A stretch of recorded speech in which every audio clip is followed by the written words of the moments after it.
You're getting married? It all started one day at our usual dinner table.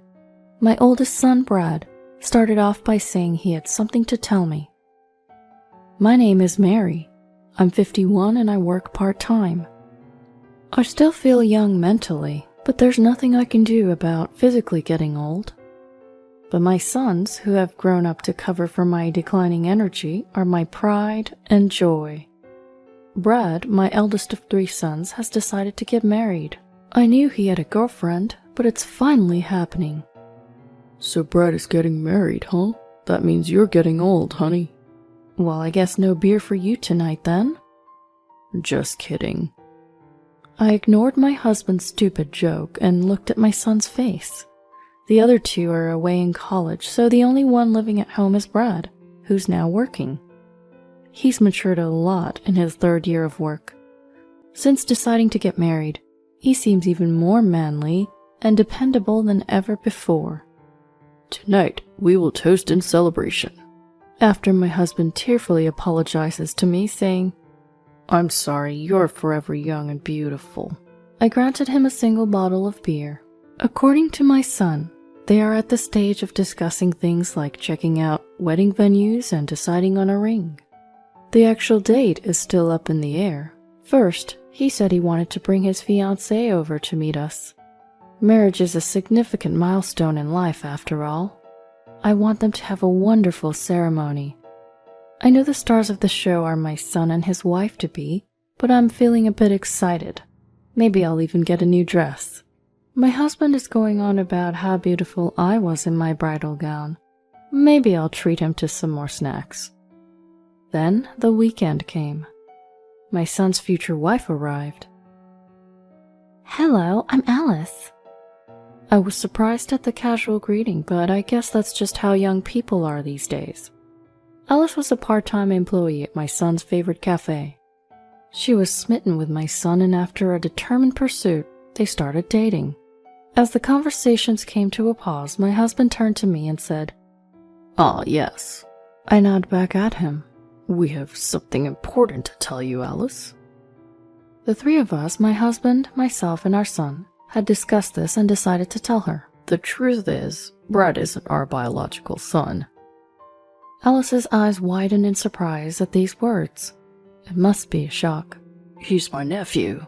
Brad is my brother and his wife's only child. But they passed away in an accident when he was very young, so we adopted him. But he's like a son to us. We consider him our eldest. Please, take good care of our son. As my husband and I smiled, she fell silent.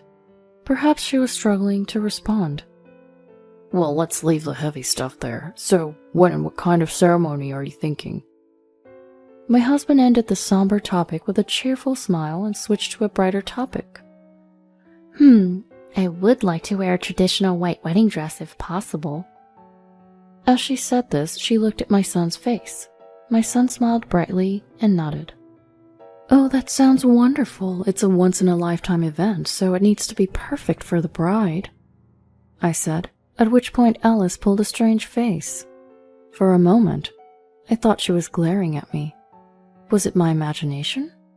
Before I could ponder further, her face had already returned to its usual expression. And what about you, Brad? What kind of wedding do you want? Well, No, we don't need your opinion. Alice immediately responded when my husband tried to engage our son in the wedding talk. What? The 3 of us were surprised and looked at Alice, who seemed puzzled by our reactions, as if she couldn't comprehend what was wrong with her statement. But you said it yourself, didn't you, Auntie, that it needs to be perfect for the bride? The groom is just a bonus. I'll have it my way. Her radiant smile left Brad speechless, and I was taken aback by her calling me Auntie. But surely Brad's wishes should be considered too. No worries, leave everything to me, and it'll be the best wedding ever. Just make sure you work hard and contribute the funds, Brad. Her unstoppable energy and audacity left us all speechless. What a remarkable girl. And all I could do was nod in agreement. A few days later, we had a meeting with both families at a nice restaurant. This time my husband's mother was present too. She wasn't able to join us last time because she was at an adult daycare center. She was excited to meet her grandson's fiancée, and despite using a cane, she was quite energetic. Sorry for the delay. Traffic was a nightmare. Alice talked in a really casual way even though we had only met once. I noticed our parents in the background. They both shyly waved and quickly took their seats. The atmosphere was somewhat awkward. Without much conversation, we all quietly ate our meals. It was the moment I drew a breath to make some small talk. Alice suddenly spoke up. Granny, do you have trouble walking? That's right, dear. Old age has taken a toll on my legs. I absolutely refuse to care for you, Alice declared out of the blue, causing a moment of stunned silence. Someone went, "Huh?" It was probably my mother-in-law, but it could also have been me. I want to make it clear I have no intention of caring for any of you. Auntie, you're not my mother, right? That makes you a stranger. And while Uncle might be related, he's not my father. I won't look after any of you. Hey, Alice. Brad attempted to rein her in, but she wouldn't stop. And I definitely won't be calling you Dad or Mom, so remember that. I glanced at Alice's parents, taken aback to see them both nodding in agreement. Well, it's true that Brad isn't our biological son, but we raised him like one. Hush, Uncle. Okay, I'm sorry. My husband fell silent after being sharply rebuked by her. Pathetic. It was at that moment the sound of a fork being gently placed down resonated. Is that so? A calm single statement. I carefully glanced at my mother-in-law. She seemed composed, but you could tell she was furious. They may not be their biological parents indeed, but they've raised them with more love than real parents would have. That's not something outsiders should meddle with. I don't care what you say. I'm not doing caregiving. It infuriated me, but I held my tongue as my mother-in-law continued to speak. I'm not expecting anyone to take care of me. I know I'm old, but I don't want to burden my daughter-in-law, so I use the facilities mostly every day. Oh, really? And? I've already transferred my assets to the couple as gifts while I'm still alive. They can use that money to go to the facilities or do whatever they want, so you won't have to lift a finger. Well, isn't that nice? She responds to my mother-in-law with irritated replies. Even when her son tried to chide her, it was like water off a duck's back. This discussion ends here. It's time to go home. With a single statement from my mother-in-law, the meeting came to an end. Women have become stronger these days. Perhaps that's the way of the world now. The rest of us born in the 60s were left with mixed feelings as we returned home. A few days later, my husband and Brad were at work. My mother-in-law was at the adult home and I was alone at home with a day off from my part-time job. The phone rang at that moment. Oh, hey there, Auntie. To my surprise, it was Alice on the line. Hey, Auntie, can you not show up at the wedding? What? I let out a surprised cry at her unexpected request. You're not Brad's real parent. You're technically his aunt, but you don't have any blood relation, so you're essentially a stranger. Strangers don't come to weddings. But what about Brad? He doesn't matter. I told you, I'm doing the wedding my way. At the ceremony, I'll be preparing a letter to his deceased parents. That'll surely move everyone. That's not how it works. Brad's biological parents were indeed important to him, but he wanted us, his parents, to be at the ceremony. He told us that he thinks of us as his real parents, which brought tears to our eyes before. If you really want to attend, you'll have to be super generous with your gift.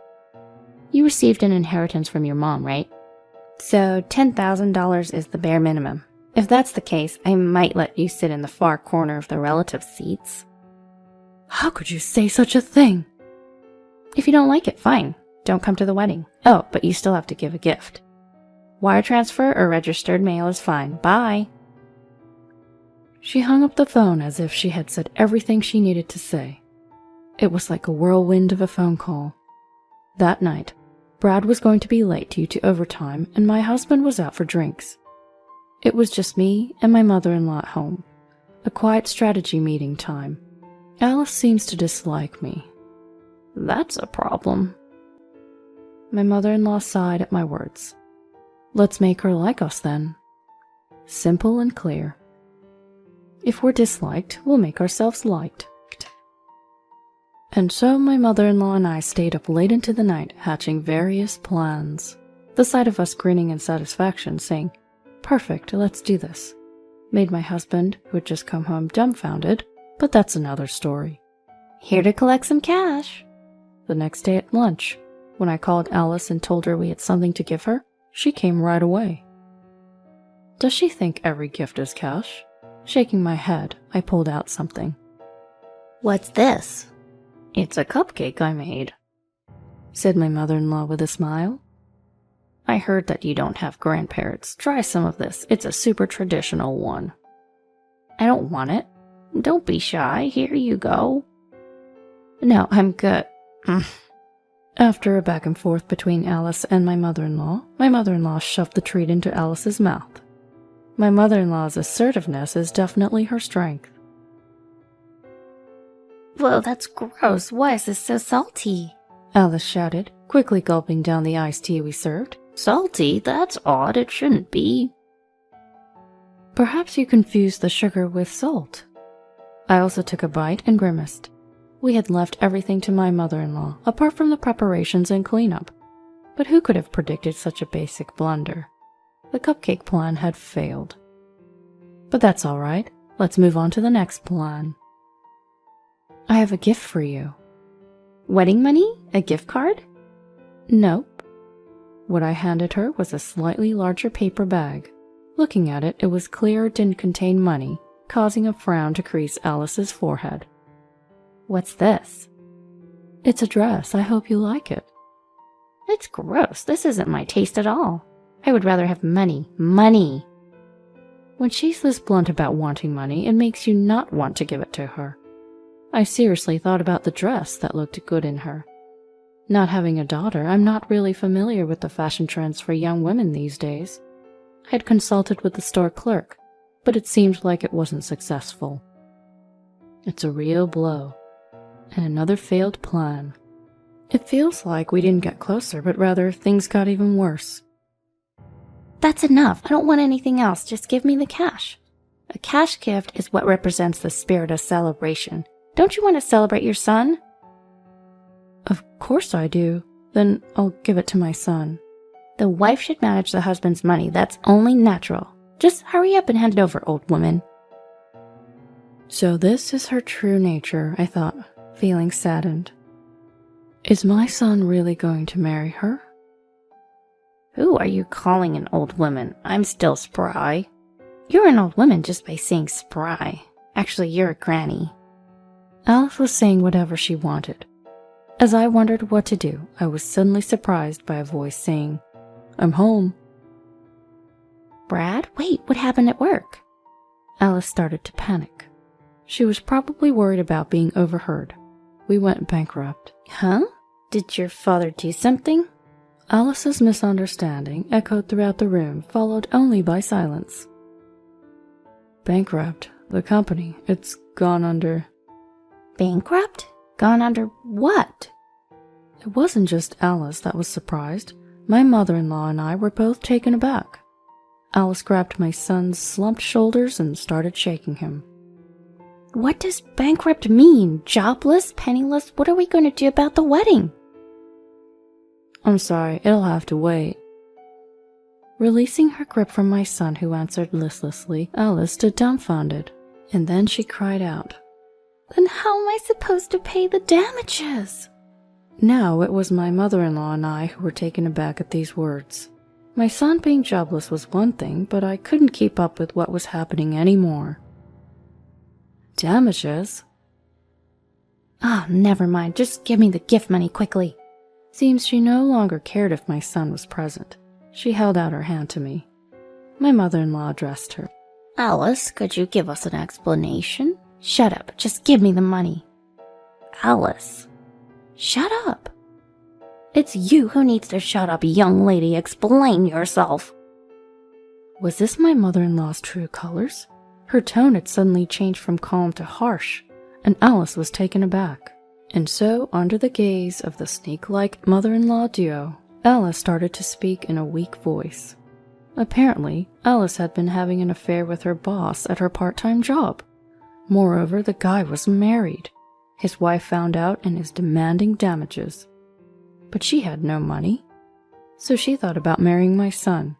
She had calculated that if they married, she would receive a hefty amount in gift money, and planned to have my son pay for all the wedding costs, while she would keep all the gift money. My mother-in-law and I were speechless. Of course, we were angry that she had used my son, but we were also astounded by how she didn't think she had done anything wrong throughout the entire conversation. I've already ended it with my boss. Once I pay the damages, it'll be over. That's why I'm going to continue with the marriage. Give me the gift money. It's a good thing the truth came out before the wedding, but I didn't know what to say to her. As I was worrying, I heard a low, muffled voice.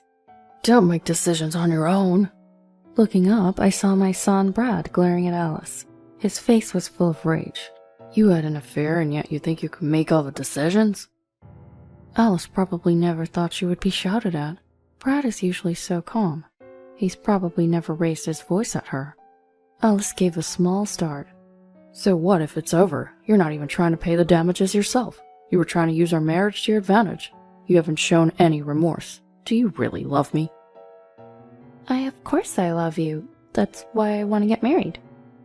Then pay the damages yourself. Show some sincerity. But... Alice tried to cling to my son, but he coldly pushed her away. Either way, we can't get married until I find a new job. Can you wait until then?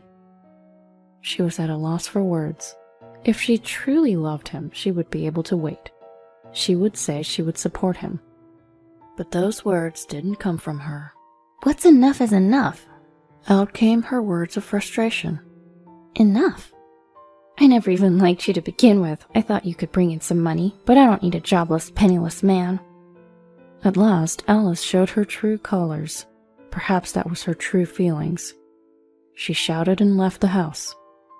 Was Brad really okay with this? I noticed Brad shaking when I turned around. Is he crying? Just as I was about to reach out to comfort him. My son suddenly burst out laughing. Was he broken from the shock? It was a lie. Huh? A lie? The company's not bankrupt. Business is doing well. I just came back to pick up something I forgot. Turns out the bankruptcy was a lie. In reality, my son had come home during his lunch break to pick up something he had forgotten.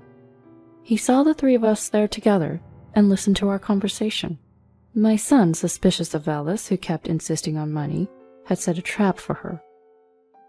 I'd heard that when a lover becomes jobless and penniless, their true nature shows. I wanted to test it. And the result was damning, to say the least. Don't you love her? I asked. My son looked a little sad. I loved her enough to want to marry her, but you can fall out of love in an instant. Maybe in that sense, I didn't love Alice all that much either. In that case, it might have been for the best that the engagement was called off. I exchanged a look with my mother-in-law and we both found ourselves laughing. As for what happened after, it seems the cafe where Alice was working part-time went out of business. Apparently the manager, who was Alice's affair partner, had to give up the cafe to pay for the alimony following a messy divorce. This was information from another regular customer at the cafe, as told by Brad. As for Alice, she had no means to pay the alimony herself and had to ask her parents. They were furious with her and kicked her out of the house. She's living in a rundown apartment, working a night job. That's what we heard from her parents. A few years later, by the time my two younger sons had started working, Brad was getting married. His partner is a very nice woman. Thank you for raising Brad into a wonderful man. I'm not much, but I'm looking forward to getting to know you two better. Even knowing the truth, she thanked us like that, and both my husband and I were moved to tears. Seeing us like that, Brad gave a big smile. Congratulations, Brad. I'm sure your parents in heaven are also happy. When I said that, my wonderful son smiled softly and said, "Yes, but I'm happy if my parents in front of me are also happy." At his words, I found myself crying again. Oh dear, here come the tears again. You're crying too much. You've aged and gotten so tearful. When my husband said that, I told him he wasn't going to be having beer tonight.